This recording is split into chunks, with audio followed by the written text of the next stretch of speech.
Matthew Boyle from the Daily Caller is with us. How you doing, Matthew? I'm doing pretty good, Cam. Good talking to you, sir. Glad that you could join us tonight. And, you know, the strange saga of Fast and Furious just keeps getting weirder and weirder, doesn't it? It is very, very odd how everything just keeps playing out, and it just the rabbit hole just keeps getting deeper and deeper, and there are new details and more players involved.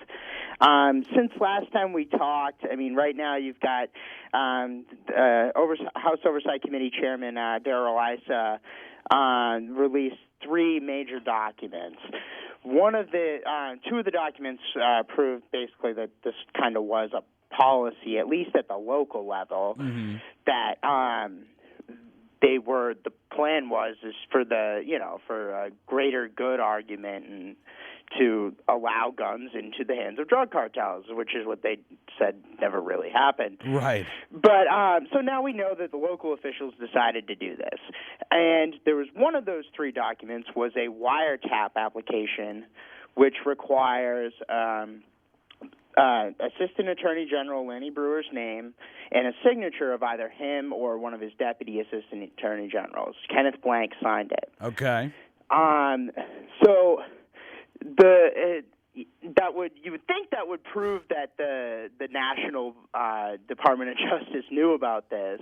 You would think. That's why it's in the law that the national level people have to sign off on a wiretap because it's extremely invasive. Right. But no, I get a call from the Department of Justice spokeswoman who is now saying that it doesn't mean that they just routinely sign off on these. It's regular procedure.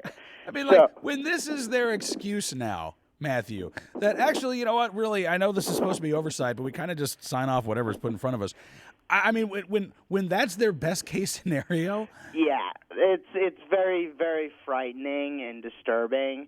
I did do some research into it. Apparently, that is kind of how it goes. Yeah? And it's been that way for a long time, which is disturbing in and of itself, and I plan to follow that up down the road. But basically what you've got here is they're trying to say, even though we signed it, and because procedure is like that, it's not our fault. We sign our names on stuff all the time. The applications come across our desk. Now, the issue of how the process is like that is one issue. Right. But the other issue here is that the Department of Justice officials here in Washington are trying to shift the blame down to the officials in Arizona because they say that's how it works. We just sign our names off on anything that comes over our desk. Yeah, but the interesting thing about this, Matthew, we were talking about this before you came on the program, you remember in Texas, Carter's Country gun stores, they have alleged that at the same time Fast and Furious was taking place in Phoenix, they were also being told by the ATF, hey, let this suspicious transaction proceed over the objections of store employees, and then these guns, again, were turning up in Mexico. I wonder, Matthew, that to me that indicates that there may have been more than one operation similar to Fast and Furious taking place. Well, it's every time, and the other thing is that there could be, under the whole umbrella of Project Gunrunner. Right. And the thing is that, I mean, we're really counting on, we're waiting on new information all the time from Oversight Committee Chairman Issa and from Senator Chuck Grassley, who are both doing their own investigations into this, separate of the Department of Justice. But we're basically counting on information from them at this point. But yeah, I mean, it's highly likely that that's the case. And if that's true, or look, even if you have two similar operations going on, what are the chances that this was developed locally without any coordination from DC? That this was some sort of strategy that this was the plan going forward? I don't think you can have two plans that are this far off. I don't either. Developed in two different cities by two different task forces. It's just. I mean, they say 100,000 monkeys and 100,000. Very off. Right. And to have it happen twice. Yeah. Is disturbing. But the other thing is that what they're trying to do here is they're trying to shift blame down. But the reason why the wiretap laws are written that way is because the people at the top are supposed to be responsible for the wiretaps they approve, even if they sign it without knowing what they're signing, which is in and of itself separately disturbing, but they're still supposed to be responsible for it. And, So their excuse right now is basically, yeah, look, we know it looks bad. We know we were supposed to be following through and knowing what's going on, but it's not our fault because this is the way it's been for a while.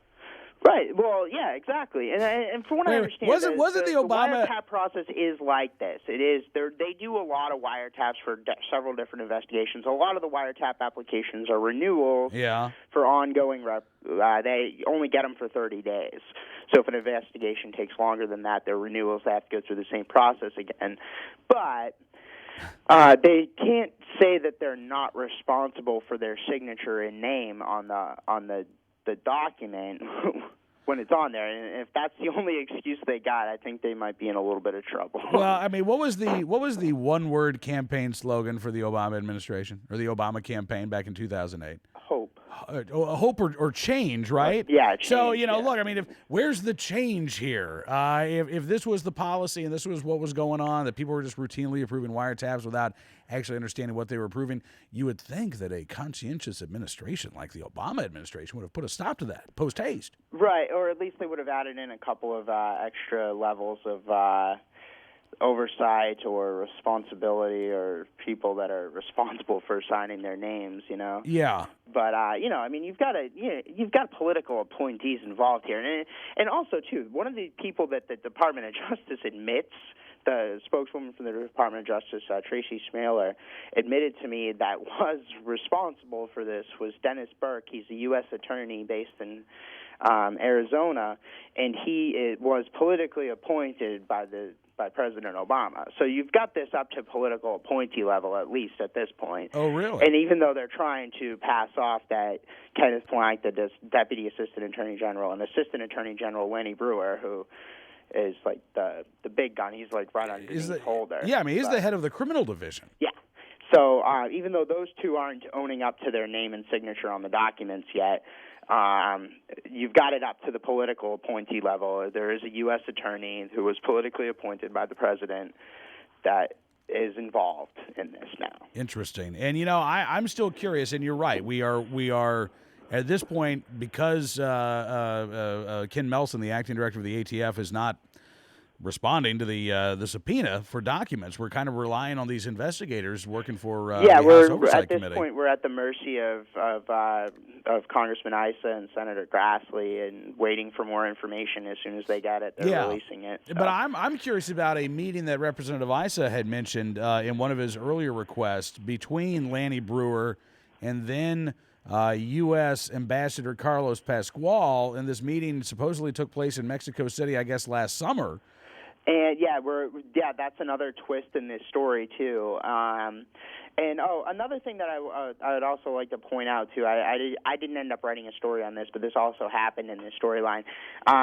Attorney General Eric Holder ended up indicting 3 people for the murder of Brian Terry, Border Patrol agent Brian Terry. We mentioned that a couple of days ago. It turns out these guys were apparently deported from the United States 3 times in the past year. Mm-hmm. And one of them was one of the straw purchasers, I believe, Manuel Osorio. I have to check on that, but yeah, wow. He's a name that keeps coming up in a lot of these documents. I know that. It seems kind of weird, Matthew, that the president says the border fence basically complete, and yet the guys that we believe are responsible for the death of Border Patrol agent Brian Terry got in and had to leave this country 3 times in a year.